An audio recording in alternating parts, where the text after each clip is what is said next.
Olá, meus amores, meus fofuchos, meus filhotes.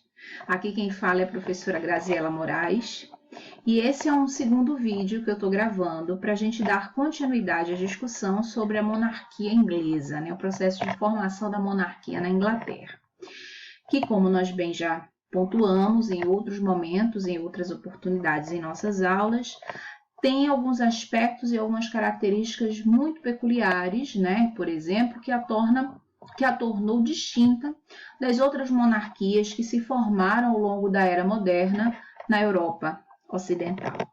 Então vamos lá, vamos dar continuidade. Bem, nós falamos no vídeo anterior sobre algumas famílias influentes, né? E aí falamos um pouquinho da família Tudor. Agora a gente vai entrar daqui a pouco na influência da família Stuart diante da monarquia. Mas é importante pontuar um momento bem delicado da história da Inglaterra, entre os séculos XV e XVI, em que vai ser um cenário marcado por muita fome e miséria social, né? E esse cenário vai se agravar, sobretudo, por uma política que começa a ser implementada pela nobreza, né? Lógico, apoiada pelos monarcas do período, que é um processo de cercamento das terras comunais, né? Primeiro, o que seriam as terras comunais? Seriam terras, na verdade, que estavam abertas à exploração do grande público. Em particular, claro, os camponeses que, por não terem terra, e quando tinham não era terra suficiente para garantir o seu sustento, eles buscavam nessas terras comunais, por exemplo, lenha, caçar alguns animais que faziam parte da sua alimentação, cultivar pequenas hortas, e era uma forma, de certa forma, de garantir seu sustento, certo? Inclusive criavam carneiros e que nesses carneiros, né, se retirava a lã, que era utilizada para a produção de roupas, né? Inclusive nas baixas temperaturas que a Inglaterra tem, eram fundamentais a essa população, sobretudo menos abastada. O que acontece?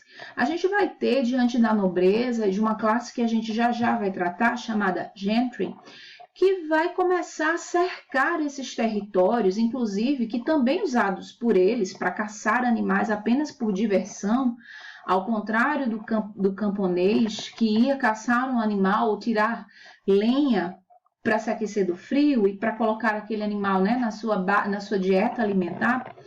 Eles começam, esses nobres, a murar, a cercar, melhor dizendo, essas terras comunais, que eram comuns à população. Independente da classe social, do grupo social, você poderia se utilizar desses espaços. E aí o que acontece?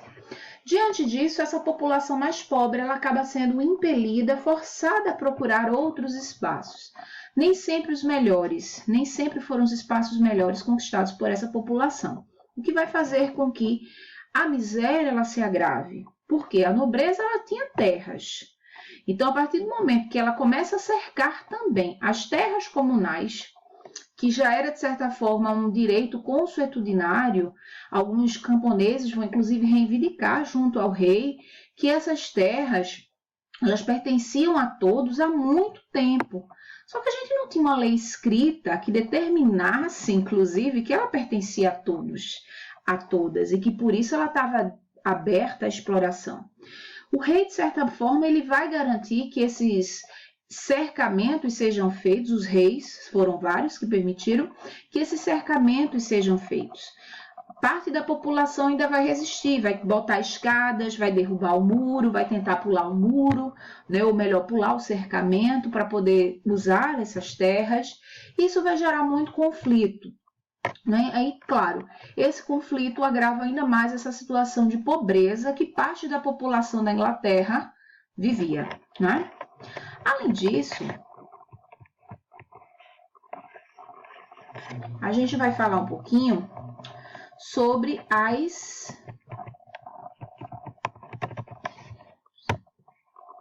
Pronto, pensei que não ia passar o slide, estava de implicância comigo. Bem, a gente vai falar um pouquinho sobre as classes sociais. Eu já falei muito da nobreza em vários momentos das nossas aulas, né? Ou seja, na transição, né, dessa sociedade de modelo feudal para uma monarquia, a gente ainda vai garantir a manutenção de alguns daqueles grupos sociais antes abastados, mas que vão continuar abastados, e outros grupos desfavoráveis a esse lugar de poder, né?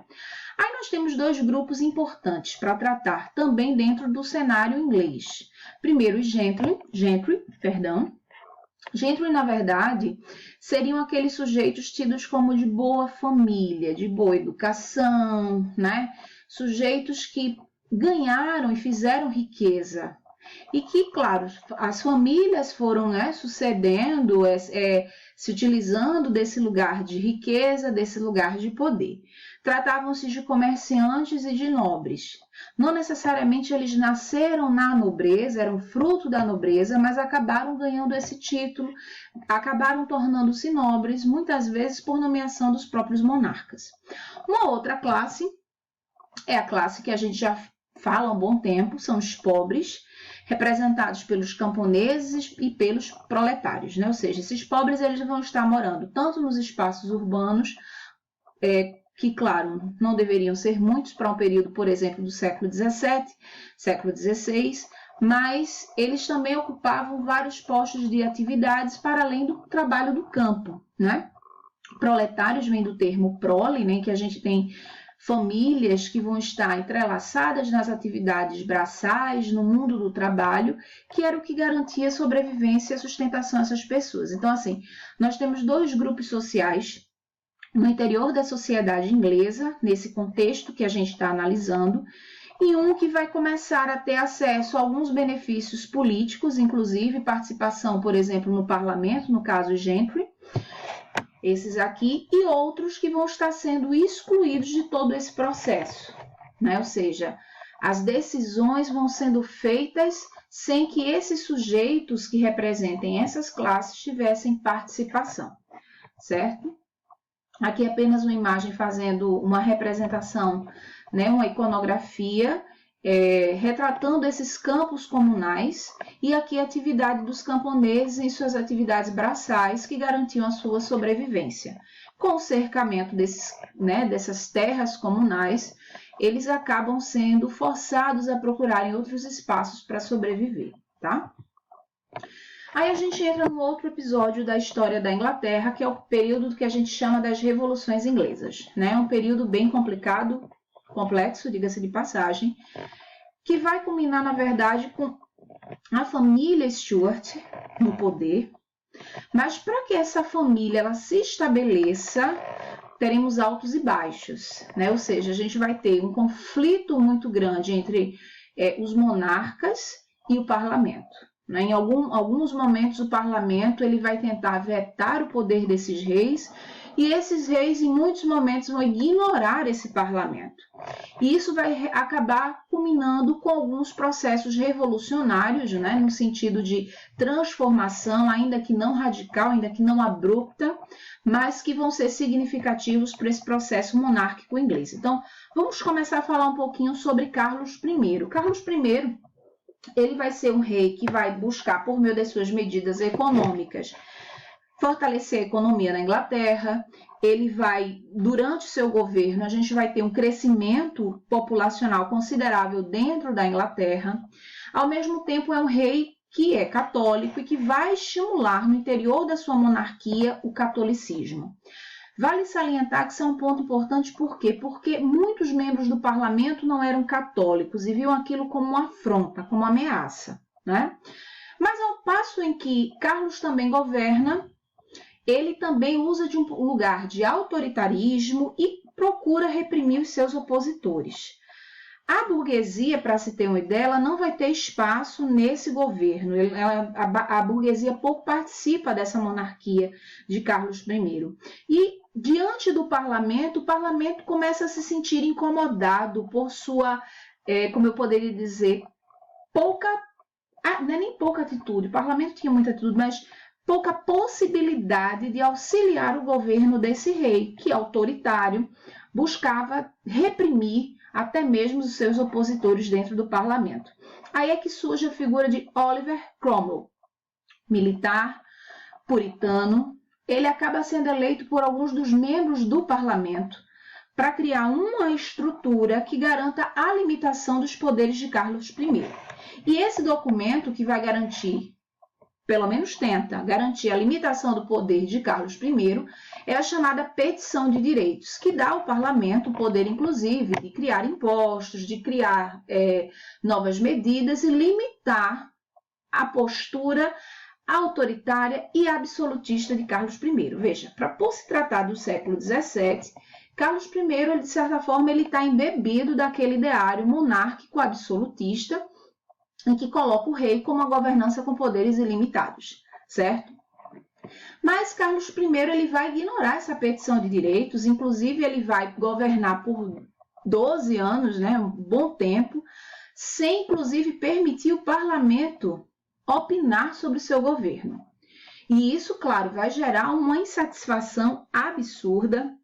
A partir de 1640, a gente começa a ter uma crise econômica dentro da Inglaterra, que já está também relacionada a uma crise política, e esse vai ser o campo fundamental para garantir a ascensão de Oliver Cromwell ao poder.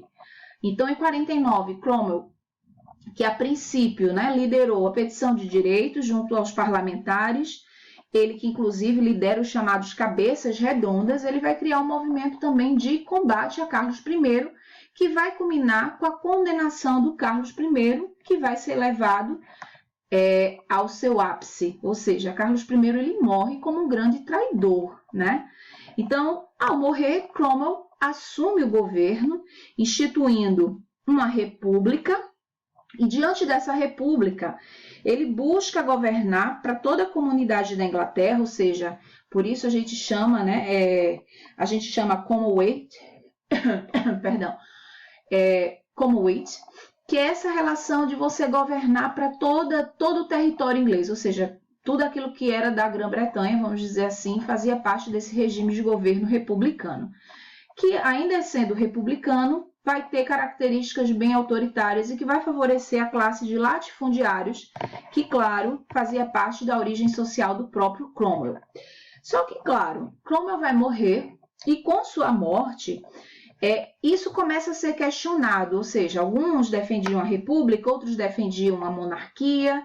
Findou que Carlos II, filho de Carlos I, vai assumir o governo da Inglaterra, e essa fase da história a gente chama de fase da restauração monárquica. Ou seja, diante dessa restauração monárquica se estabelece a monarquia, mas o parlamento tenta sempre impor sua marca, com medo que aconteça o mesmo que ocorreu durante o governo de Carlos I, em que esse parlamento acabou se tornando uma instituição acessória da monarquia. E claro que diante de Carlos I a gente vai ter um perfil um pouco diferente do pai. Carlos II vai apoiar, por exemplo, a burguesia, mas ele tinha muito medo da população de um modo geral. Não só ele, quanto a burguesia, né? Ou seja, medo da população se rebelar contra as autoridades monárquicas, as autoridades, né, homens de poder dentro da Inglaterra. Então, Carlos II ele vai tentar governar, tentando apaziguar esse clima de tensão, tentando limitar muitas vezes também a atuação do parlamento. Ele mantém, inclusive, ele estimula a expansão do catolicismo dentro da Inglaterra, outro fator de insatisfação para alguns parlamentares, e ele tenta conter essas insatisfações populares. Porém, com a sua saída, a gente vai ter, na verdade, a governança do seu filho, Jaime II, e Jaime II, ele também vai tentar garantir algumas coisas já propostas pelo seu pai, Carlos II, que meio que tinha muita vontade de vingança em relação ao que foi feito ao seu pai, Carlos I, né? Então, nesse modelo de governança de Jaime II, que vai culminar com a Revolução Gloriosa, a gente vai tratar em nossa próxima aula para a gente encerrar esse capítulo das chamadas Revoluções Inglesas. Então, até a próxima aula. Tchau, tchau. Um cheiro no coração de cada um e cada uma.